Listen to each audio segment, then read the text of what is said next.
Squad, this is Greg Langstaff coming to you with a very highly debated job search topic. Should your resume be 1 page, 2 pages, 3 pages? What's the deal? Well, first, I want to answer the number one question. There is no rule. There is no guidance on how many years of experience you need to have in order to be 1 page, 2 pages, 3 pages. In fact, when it comes to resume writing, the only rule is that we want to show the hiring manager, the company, the recruiter, that we have done and can do all the things that they're going to want us to do in the job that we're applying to, and we want to show them we've done those things well. So if that takes you 2 pages, then that is totally fine. Now, one exception to this rule: if the hiring manager, recruiter, whoever it is, specifically asks you to stick to 1 page or specifically asks you to go to 2 pages, you listen to them, because one of the things that we need to do in this process is show them that we are able to follow instructions. People don't want to hire someone who is not able to follow instructions, so if they give you guidance on this, follow it. Now, in most cases, they're not giving guidance on this kind of thing, and that's what I want to help you work through today, is the decision to make your resume 1 page, 2 pages, 3 pages. I wouldn't imagine you'd go any further than that, but I'll kind of break down what is for who in my professional experience. Speaking of my professional experience, for those of you joining us for the first time, just wanted to let you all know that I am a certified resume strategist and career coach. I have 11 years experience as a hiring manager and a recruiter, and I have looked at 1 bajillion resumes in my time. I've seen a lot of really good ones. I've seen a lot of bad ones. I've written hundreds of them, and I know my way in and around the entire hiring process. So with that in mind, here is my advice on who should be using 1 page, 2 page, and 3 page resumes. So I'm going to give you some general guidance, but the one true question you need to ask yourself as you're writing to let you know how many pages you need is, how do I convey that each of my experiences has given me the skills and the knowledge to do this job I'm applying to at a high level? And every time you're writing a new sentence, a new bullet point, adding in a new job, just ask yourself, does this help me make my case for the job that I want to apply to? If the answer is no, you can leave it out. And for all the content that you do include, I would recommend writing it out, see how many pages you're at, and that is probably the right amount, unless you went over 3. Of course, I know that's kind of vague, and you probably came here looking for a concrete answer, so I'm going to give you my sort of generic advice, and just make sure you're applying your own critical lens to thinking about how this works as well. So, 1 page resumes. High school students, absolutely, you go for it.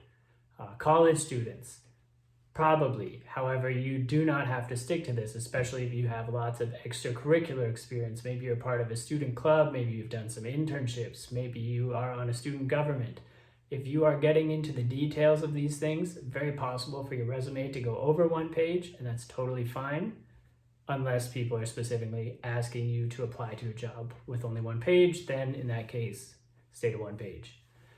Recent grads, I'm going to give you the same advice as the college students, because you're probably going to have a lot of great extracurricular experience in there, and it's very likely that you go over 1 page, and that's totally fine. Now, if you are sort of in the middle of your career, if you have maybe 5, 10, even 15 years experience, you're most likely going to be hitting 2 pages.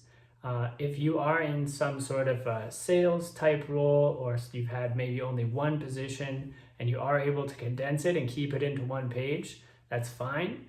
But just know that recruiters, hiring managers, etc., they're not necessarily expecting it to be 1 page. So if you're finding it to be stressful and you're having trouble fitting everything in, or your formatting's getting really tight and it's starting to look like one big mass of text, just go to 2 pages. Take a breath, let it breathe, you'll be okay. Now, when is it okay to get to 3 pages?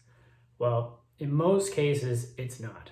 However, if you are an executive, if you have 20 plus years experience and all of your experience going back is relevant, for example, I know that sometimes people work in the healthcare field, they will have maybe 10, 15 years of executive experience, but before that, they put in some really quality time as a healthcare practitioner, and you want to be able to show your roots and where you came from. And in that case, maybe we are going back 20 plus years in our job experience just to show where we have worked in our past.